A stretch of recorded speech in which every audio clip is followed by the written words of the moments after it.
Perkenalkan, nama saya Irmael Kablegur dengan NIM 2103030092. Di sini saya akan membacakan hasil review saya dari tugas pengantar ilmu politik dengan bab 5 komunisme, demokrasi menurut terminologi, komunisme dan perkembangan post-komunisme. Seperti yang telah dijabarkan di bab sebelumnya, demokrasi didukung oleh sebagian besar negara di dunia. Akan tetapi, perlu disadari bahwa di samping demokrasi konstitusional beserta macam-macam variasinya, pada akhir abad ke-19 telah timbul suatu ideologi yang juga mengembangkan suatu konsep demokrasi yang dalam banyak hal linearita bertentangan dengan asas-asas pokok dari demokrasi konstitusional. Demokrasi dalam arti ini dipakai misalnya dalam istilah-istilah demokrasi proletar dan demokrasi Soviet, atau dalam istilah demokrasi rakyat yang dipakai di negara-negara Eropa. Selanjutnya, ajaran Karl Marx. Karl Marx dari Jerman juga banyak mengecam keadaan ekonomi dan sosial di sekelilingnya. Akan tetapi, ia berpendapat bahwa masyarakat tidak dapat diperbaiki secara tambal sulam dan harus diubah secara radikal melalui pendobrakan sendi-sendinya. Untuk keperluan itu, ia menyusun suatu teori sosial yang menurutnya didasari oleh hukum-hukum ilmiah dan karena itu akan terlaksana. Untuk membedakan ajarannya dari gagasan-gagasan sosialis utopi, ia menamakan ajarannya dengan nama sosialisme ilmiah. Marx dalam menyusun teori mengenai pengembangan masyarakat, ia sangat tertarik dengan gagasan filsuf Jerman Georg Hegel mengenai dialektik. Filsafat Hegel dimanfaatkan oleh Marx bukan untuk menjadi seorang filsuf sendiri, melainkan mengubah masyarakat secara radikal. Hegel sendiri merupakan seorang guru besar filsafat pada Universitas Berlin. Beliau sendiri adalah tokoh dari mazhab yang dinamakan idealisme. Ia menganalisa bagaimana panca indera manusia yang terbatas kemampuannya berusaha untuk menangkap kebenaran. Ia berpendapat bahwa apa yang dianggap oleh manusia sebagai kebenaran sebenarnya hanya merupakan sebagian saja dari kebenaran itu. Kebenaran dalam keseluruhannya hanya dapat ditangkap oleh pikiran manusia melalui proses dialektik, sampai kebenaran yang sempurna terungkap. Lalu, Marx tertarik oleh gagasan dialektik yang dibentangkan oleh Hegel, karena di dalamnya terdapat unsur kemajuan melalui konflik pertentangan, dan unsur inilah yang ia perlukan untuk menyusun teorinya mengenai perkembangan masyarakat melalui revolusi. Untuk melandasi teori sosial, ia merumuskan dulu teori mengenai materialisme dialektis. Kemudian konsep-konsep itu dipakainya untuk menganalisa sejarah perkembangan masyarakat yang dinamakannya dengan materialisme historis. Atas dasar analisa terakhir, ia sampai pada kesimpulan bahwa menurut hukum ilmiah, dunia kapitalis akan mengalami revolusi yang akan menghancurkan sendi-sendi masyarakat itu dan akan merata jalankan untuk timbulnya masyarakat komunis. Materialisme dialektis dari ajaran Hegel, Marx mengambil dua unsur, yaitu gagasan mengenai terjadinya pertentangan antara segi-segi yang berlawanan dan gagasan bahwa semua berkembang terus. Dalam hal itu, Marx menolak asas pokok dari aliran idealisme bahwa hukum dialektik hanya berlaku di dalam dunia yang abstrak, yaitu di dalam pikiran manusia.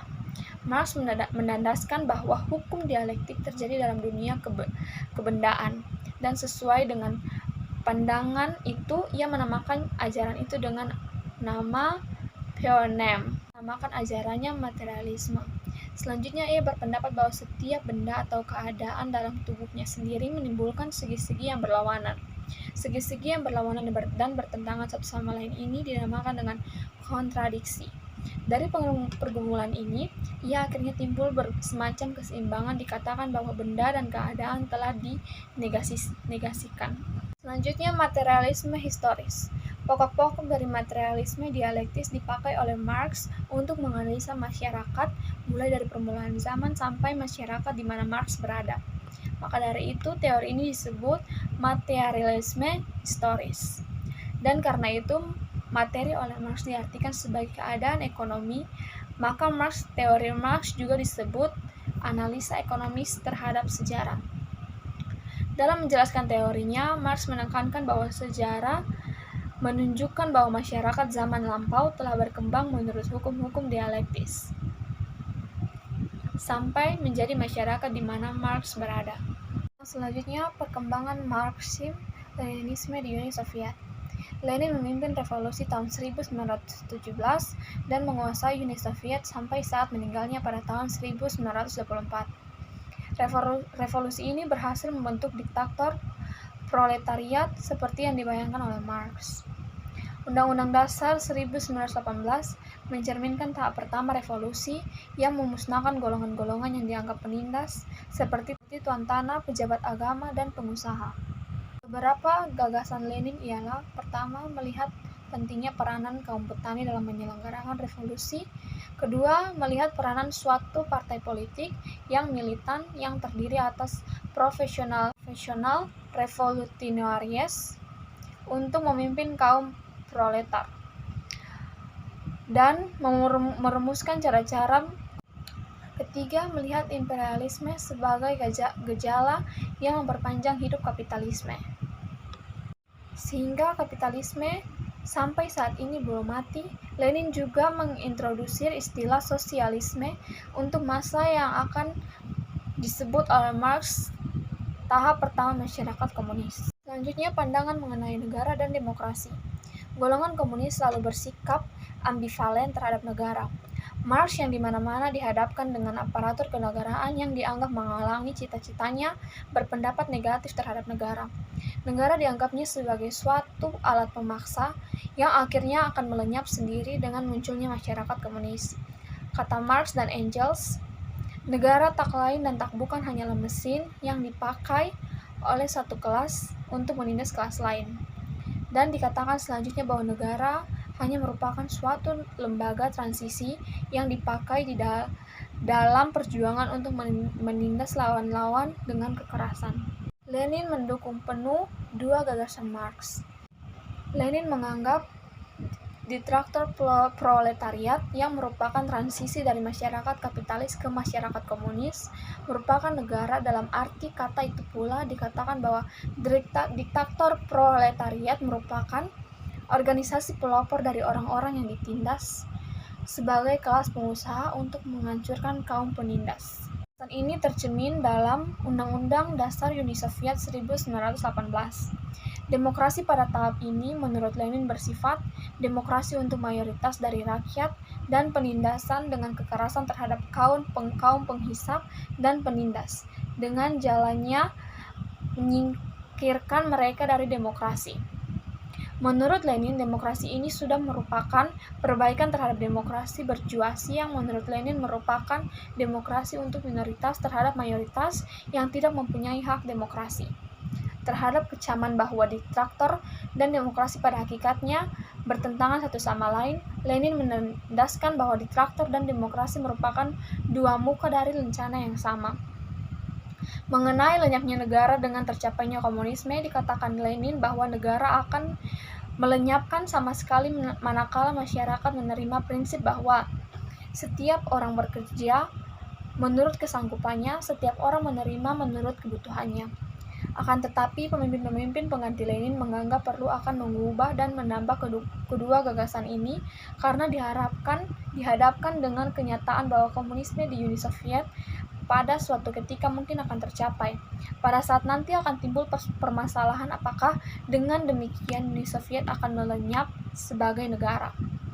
Oleh Stalin dan Khrushchev diusahakan untuk menangguhkan saat itu, maka Stalin dikemukakan dua syarat untuk melenyapkan negaranya, yaitu syarat internal yang telah dikemukakan oleh Marx dan Lenin, bahwa sistem ekonomi harus berdasarkan prinsip ekonomi, yaitu distribusi menurut dan kebutuhan, ditambah dengan syarat eksternal, gagasan baru dari Stalin bahwa pengampungan oleh negara-negara kapitalis atau kapitalis encirclement harus berakhir dan sosialisme memang di seluruh dunia. Dengan tambahan syarat eksternal ini, Stalin mengharapkan dapat menunda saat melenyapkan negara Uni Soviet. Khrushchev merasa lebih terdesak lagi karena telah menanggalkan konsep bahwa perang tidak terelakkan lagi dan menggantinya dengan gagasan mengenai peaceful coexistence. Maka dari itu, ia secara formal tetap mempertahankan gagasan bahwa negara akan lenyap sekalipun saat kapan hal ini akan terjadi tetap dinyatakan sebagai masa depan yang masih jauh. Dinyatakan bahwa bentuk negara di Uni Soviet sudah berkembang sedemikian rupa sehingga keharusan untuk melenyap sudah bertambah kecil. Dikatakan olehnya bahwa negara merupakan negara dari seluruh rakyat, di mana hanya dua golongan yang bersahabat. Dengan demikian tidak ada lagi kelas-kelas sosial yang antagonis, dan karena itu tidak perlu ada paksaan menurut program partai yang diterima dalam Kongres ke-22 tahun 1961 berbunyi, demokrasi proletar makin lama makin menjadi demokrasi sosialis dari rakyat seluruhnya. Perumusan Khrushchev ini jauh menyimpang dari gagasan bahwa negara selalu dipakai oleh satu golongan untuk menindas golongan lain. Secara formal kekerasan memang sudah dikesampingkan, akan tetapi dalam kenyataan oposisi dan kritik tetap tindakan dengan kekerasan. Komunisme tidak hanya merupakan sistem politik tetapi juga mencerminkan suatu gaya hidup yang berdasarkan nilai-nilai tertentu. Yang pertama, gagasan monoisme atau sebagai lawan dari pluralisme.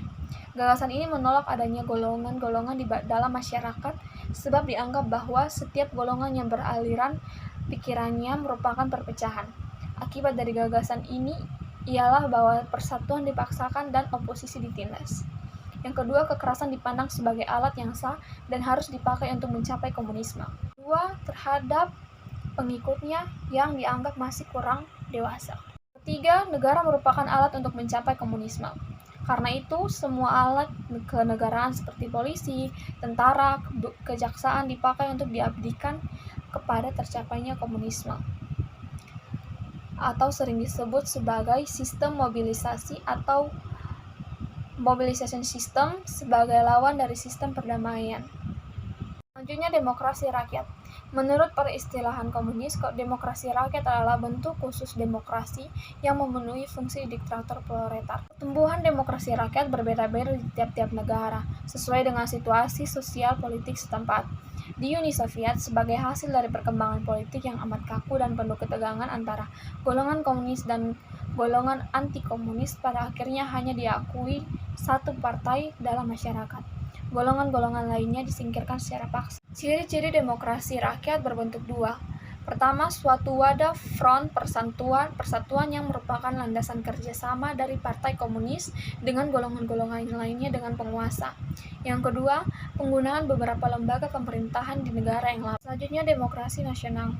Demokrasi nasional dianggap suatu tahapan dalam perkembangan negara demokrasi berjuis menjadi demokrasi rakyat sebagai suatu bentuk diktator proletariat. Politik luar negeri di negara-negara baru umumnya anti-imperialis, dan karena itu dianggap menguntungkan golongan komunis dan perlu dimanfaatkan untuk kepentingan komunis internasional. Di negara-negara itu kenyataannya kaum buruh terlalu sedikit jumlahnya karena industri belum berkembang dan karena masih sangat bersifat agraris.